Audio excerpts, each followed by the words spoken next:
Baker Mayfield fires back at former head coach loser Rex Ryan. Melvin Gordon reports back to the Chargers and why he will be $2.5 million lighter for his efforts. And Jalen Ramsey, has he truly played his last game with the Jacksonville Jaguars? I'm going to talk it out, break it down, and give the week 4 predictions.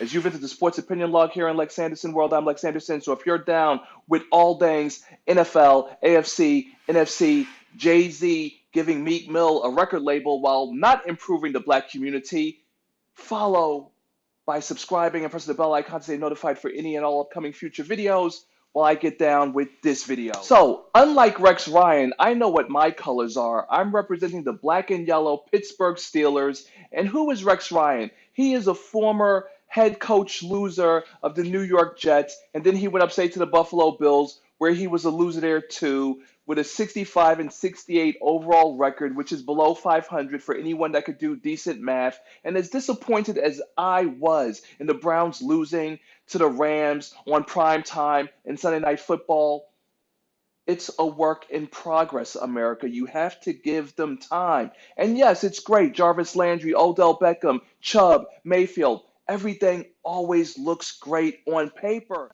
So let's not also forget that the Browns are still, until further notice, they're still a losing team. So they have made great strides. We have to give the Browns time to gel. And believe you me, if you think you could do a better job, where's your NFL job? Now, let's talk about Melvin Gordon. So Melvin Gordon will be reporting to the LA Chargers. However, all the preseason and the regular season games he's missed will cause the Chargers to collect $2.5 million from him, even though he is in the final year of a rookie contract, paying him $5 million, even though the Chargers offered him $10 million, which he turned down because he believes he's worth $13 to $14 million. What's going on with Jalen Ramsey? But Jalen Ramsey, the start of his season was so promising. He's called out of work, then he has a sore back, and now he's going to see the birth of his child. I think he will be back because they're not going to trade him. But what does it truly say about a team that your best player is your cornerback? Week 4 NFL predictions.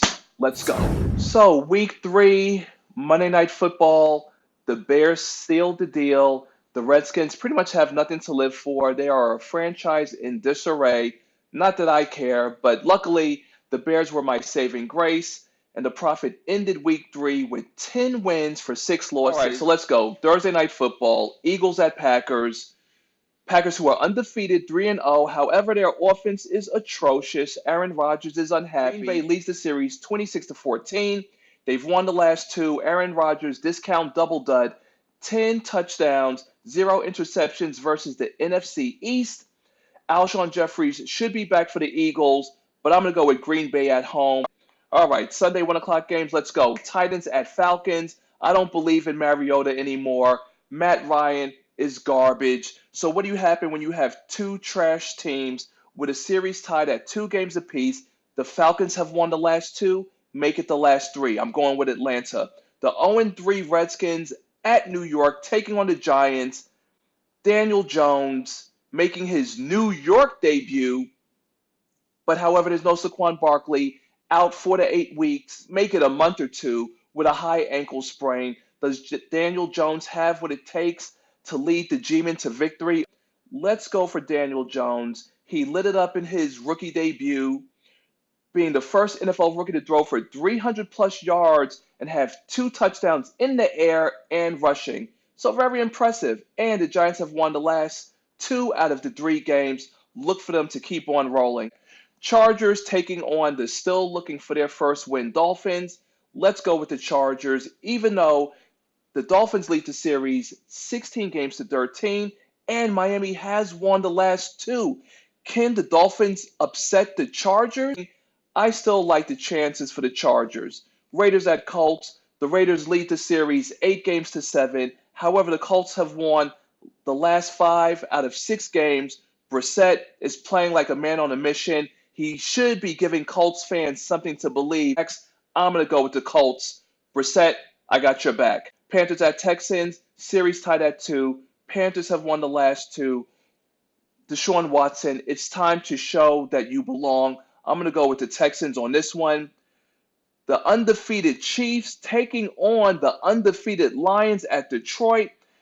KC leads the series 8 games to 5. The Lions, however, have won 2 out of the last 3 games. But how about this, folks? Patrick Mahomes is the first player in NFL history with 350 passing yards, 3 touchdowns, and 0 interceptions in 3 consecutive games. He has also thrown for 2 or more touchdowns in 14 straight games, one behind Peyton Manning. I look for Mahomes to tie the record and to do away with the Lions, who will finally be served their first loss of the season. Browns at Ravens.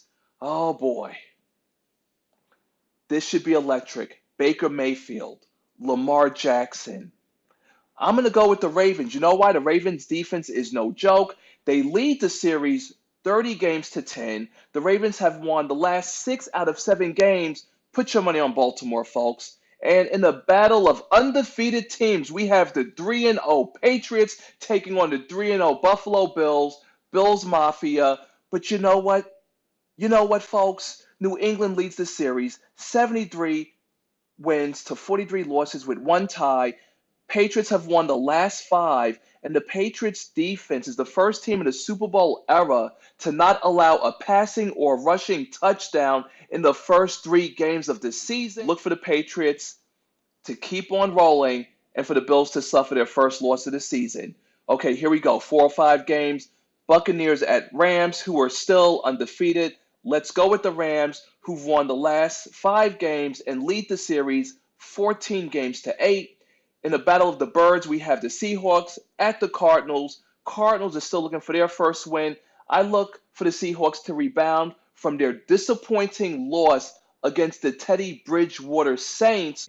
425 Vikings at Bears. I'm going to go with the Bears. The Bears lead the series 60-53 with 2 ties. The Bears have won the last 2. Their defense at home, Soldier Field, Kirk Cousins. We know he's trash. Look for the Bears to win. The Jaguars taking on the still winless Broncos, 0-3. Series is tied at 5. Broncos have won the last 2. Look for the Broncos to get their first win of the season. Joe Flacco, he can't be this bad. And if they fall 0-4, then guess what? Joe Flacco really is this bad. Sunday Night Football, prime time. Dak Prescott still has not been paid yet. The undefeated Cowboys are going into New Orleans. But again, there is no Drew Brees. I am going to look for the Cowboys, and I'm going to label this as an upset game because the Saints are very dangerous at home. Thomas, Kamara, they wreak havoc. Teddy Bridgewater, I'm sure you all saw the beautiful crying post-game locker room tribute and, game ball antics. But look for the Cowboys to win. Dallas leads the series 17-12, and them boys have won the last 2 of 3 games. Monday Night Football. And folks, here's where it is. This is where the prophet LexAnderson gets off. The 0-3 Bengals versus the 0-3 Steelers in a battle of winless teams looking for their first win. The Steelers have let me down, losing to the Niners despite the 5 turnovers they forced. They lost a 2-point game to the Seattle Seahawks, and here we are, primetime Monday Night Football, terrible towel. I'm laying it on the line for the 4th straight time. The prophet is going with the Steelers to break this streak because we own the Bengals. And folks, if the Bengals pull off the win, this is where I draw my line in the sand. But if the Bengals pull off the win, I'm going to have to wave the white flag and not the terrible towel. But the season will truly be over. All-time 62 wins to 35 losses, and the Steelers have won the last 7. That's all I've got to give. I laid it out on the line. Let me know where you stand, America. Derek Tyler, thank you for dropping a comment below. Gold's Conditioning, M6 Drop, Brooklyn, Maine. You know what it is. Until next time, sports fans and America. Or should I say sports fans in America. Special shout out to my IGTV family, South Boy Just. Thank you very much for tuning in. A Queen of Queens, Weeda Woods. Thank you all very much. The Prophet, LexAnderson, signing out.